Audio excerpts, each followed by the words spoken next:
प्रणाम मित्रों। तो चलिए अब हम लोग स्वर के विषय में पढ़ेंगे। इसके पूर्व हम लोगों ने वर्णमाला के विषय में पढ़ा था।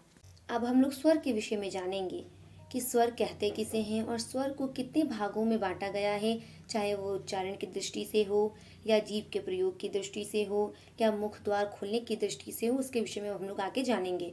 तो सर्वप्रथम हम लोग देखेंगे स्वर की परिभाषा। स्वतंत्र रूप से बोले जाने वाले वर्ण स्वर कहलाते हैं। परंपरागत रूप से इनकी संख्या 13 मानी गई है। उच्चारण की दृष्टि से इनमें केवल 10 ही स्वर है और ये 10 स्वर ये सब हैं। अर्थात स्वर वैसे वर्ण जिनके उच्चारण में हमें किसी अन्य वर्ण की सहायता नहीं लेनी होती है, यानी कि ऐसे वर्ण जो स्वतंत्र रूप से बोले जाते हो, किसी अन्य वर्ण की सहायता के बिना बोले जाते हो, वह स्वर वर्ण कहलाता है। और परंपरागत रूप से हम देखें तो इसकी संख्या 13 है, परंतु जैसा कि हम लोगों ने पहले पढ़ा कि जब उच्चारण की दृष्टि से होता है तब वह केवल 10 ही होता है और लिखने की दृष्टि से अब हम देखें या लिखने के आधार पर हम लोग देखें तब वह 13 होता है।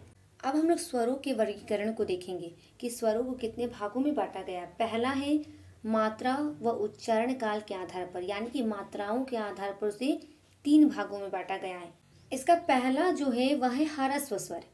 जिनके उच्चारण में कम समय लगता है उसे ह्रस्व स्वर कहते हैं। अर्थात जिनके उच्चारण में कम स्वर लगता हो या जिनकी जो मात्रा है वह एक मात्रा हो या छोटी मात्रा होती है, वह ह्रस्व स्वर कहलाती है।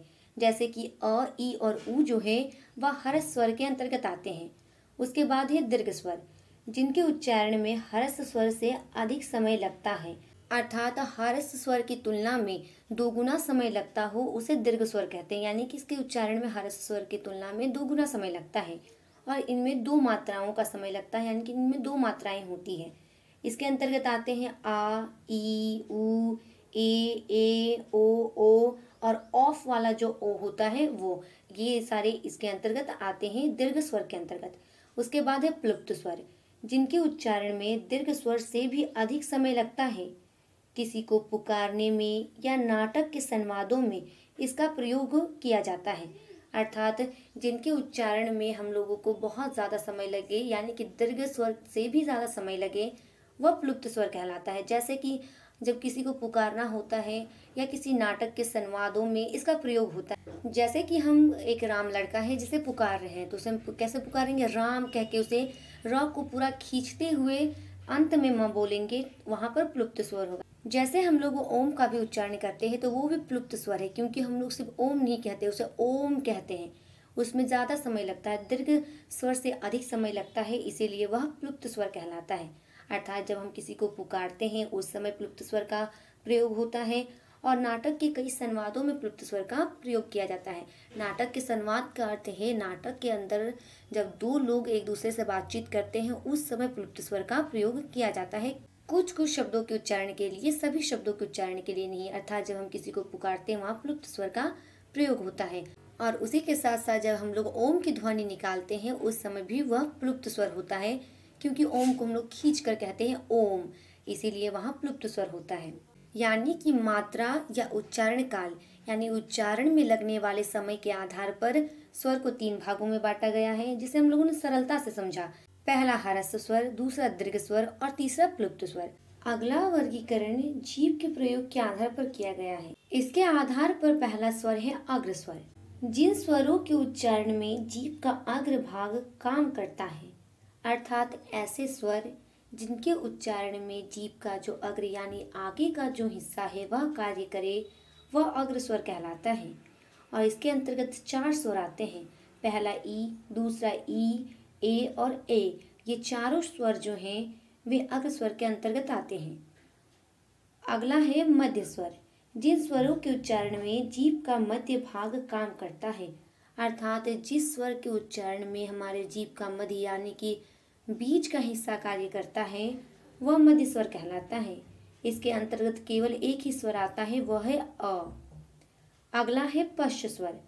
जिन स्वरों के उच्चारण में जीभ का पश्च भाग काम करता है, अर्थात जिन स्वरों के उच्चारण में हम लोगों के जीभ का जो सबसे पीछे का हिस्सा कार्य करता है वह पश्च स्वर कहलाता है। ये 6 स्वर जो हैं वह पश्च स्वर के अंतर्गत आते हैं, यानी कि इन सभी स्वरों का उच्चारण जीभ के सबसे अंतिम भाग के द्वारा किया जाता है। तीसरा वर्गीकरण का आधार है मुख द्वार खुलने के आधार पर, अर्थात मुख द्वार खुलने के आधार पर स्वरों का भी विभाजन किया गया है, जिसमें पहला है विवृत। जिन स्वरों के उच्चारण में मुख द्वार पूरा खुलता है, अर्थात ऐसे स्वर जिनका जब उच्चारण हम लोग करते हैं तो हमारा मुख द्वार पूरी तरह से खुल जाता है, यानी कि पूरा मुख द्वार खुलता है, तो वह विवृत स्वर कहलाते हैं।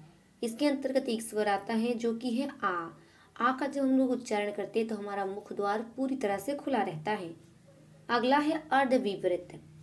जिन स्वरों के उच्चारण में मुख द्वार आधा खुलता है, अर्थात ऐसे स्वर जिनके उच्चारण करते समय हमारा मुख द्वार आधा खुलता हो, वह अर्धविवृत कहलाता है। इसके अंतर्गत अ, ए, ओ और औ जो है ये चारों स्वर अर्धविवृत के अंतर्गत आते हैं, यानी कि इनके उच्चारण के समय हमारा मुख द्वार जो होता है वह आधा ही खुलता है। विवृत में पूरा खुलता है और अर्धविवृत में आधा खुलता है। अगला है अर्धसंवृत। जिन स्वरों के उच्चारण में मुख द्वार आधा बंद रहता है, ऐसे स्वर जिनका उच्चारण करते समय हमारा जो मुख द्वार है वह आधा बंद रहता है, वहाँ पर अर्धविवृत हो स्वर होते हैं। जैसे कि इसके अंतर्गत आ जाएंगे ए और ओ जो है वह अर्धसंवृत के उदाहरण हैं, यानी कि ये दोनों स्वर अर्धसंवृत स्वर के अंतर्गत आते हैं।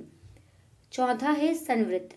जिन स्वरों के उच्चारण में मुख द्वार लगभग बंद रहता है या ना के बराबर खुलता हो, यानी कि ऐसे स्वर के उच्चारण में जहाँ पर हम लोग जब उच्चारण करते हैं उन स्वरों का, तब हमारा मुख द्वार बंद रहता हो या थोड़ा बहुत खुला रहता हो नाम मात्र के लिए, वहाँ पर संवृत स्वर होता है।